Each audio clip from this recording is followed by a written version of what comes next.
যে আমার মেথি শাক রান্না হয়ে গেছে। নমস্কার, আজ আমি আপনাদের মেথি শাক রান্না করে দেখাবো। চলুন কি কি লাগবে মেথি শাকের জন্য দেখুন। মেথি শাকের জন্য মেথি শাককে ভালো করে কেটে ধুয়ে রেখেছি। এতে আমার 3 আটি মেথি শাক আছে। আর লাগবে বেগুন, সিম আর মটরশুঁটি আর কাঁচা লঙ্কা। ব্যাস এই কটা দিয়েই আমার মেথি শাক রান্না হবে। দেখতে থাকুন। এবার আমি কড়া জ্বালি, কড়াটা জেলে দিলাম। এটা সর্ষের তেল দিয়েই রান্না করবো। এই যে সর্ষের তেল ঢেলে দিলাম, কালা জিরে 1 চামচ দিলাম, একটা শুকনো লঙ্কা কেটে দিলাম। এটা একটু নাড়তে থাকবো।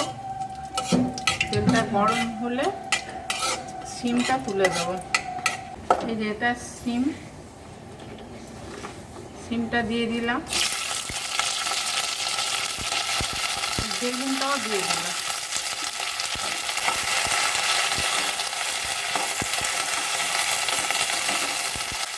কাঁচা লঙ্কা 4টে কেটে রেখেছিলাম, দিয়ে দিলাম। লবণ আন্দাজ মতন দিলাম, আপনারা আপনাদের আন্দাজ মতন দেবেন। আমি আন্দাজ মতো দিয়ে দিলাম।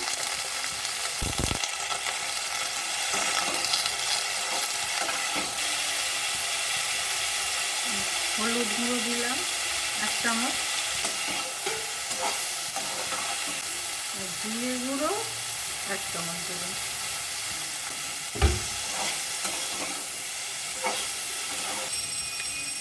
এবার শাকটা তুলে দেবো।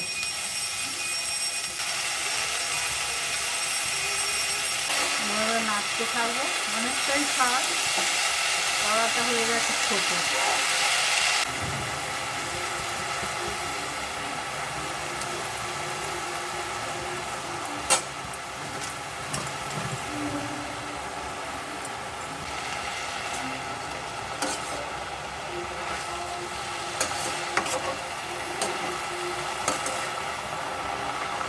এটা চাপা দিয়ে দেবো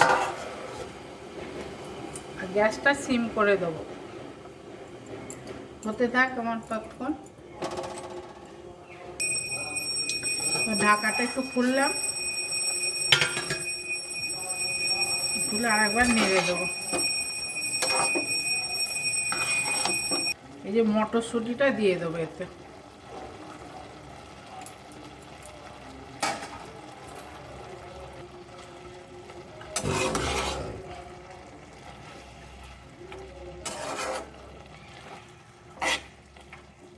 আর চাপা দেবো না, অনেক জল, ওই জন্য আর চাপা দেবো না। এবার জলটাকে শুকিয়ে নেবো ভালো করে। ওই জলই সব সিদ্ধ হয়ে যাবে, শাকের জলই সব সিদ্ধ হয়ে যাবে।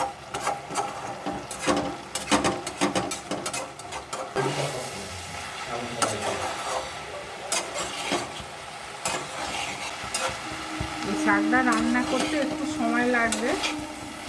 একটু নিরসে করে ভালো করে নিরসে করবো। লাস্টে একটু কাঁচা তেল ছড়িয়ে দেবো। শাকটা চিটকুড়ি, কিন্তু এই সবজি দিয়ে রান্না করলে লাস্টে কাঁচা তেল দিলে তাহলে চিটকুড়িটা লাগে না, খেতে খুবই সুস্বাদু লাগে। মনেই হবে না যে এটা তিতো শাক।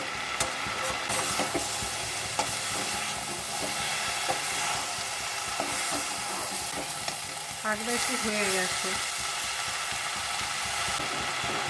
সর্ষের তেল ওপর থেকে দিয়ে দেবো।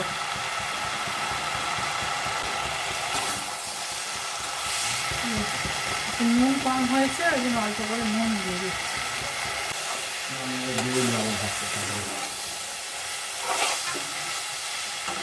এই যে আমার মেথি শাক রান্না হয়ে গেছে, দেখতে খুবই ভালো লাগছে। আর রান্না করে খেয়ে দেখবেন, খুবই সুস্বাদু লাগবে। আর মেথি শাক শীতকালে শরীরের পক্ষে খুবই ভালো, খুবই উপকার। সুগার রুগী বা এমনি সব পেশেন্টদের জন্য এই মেথি শাক খুবই উপকার। কেমন লাগলো বলবেন, একটা লাইক করে দেবেন। নমস্কার।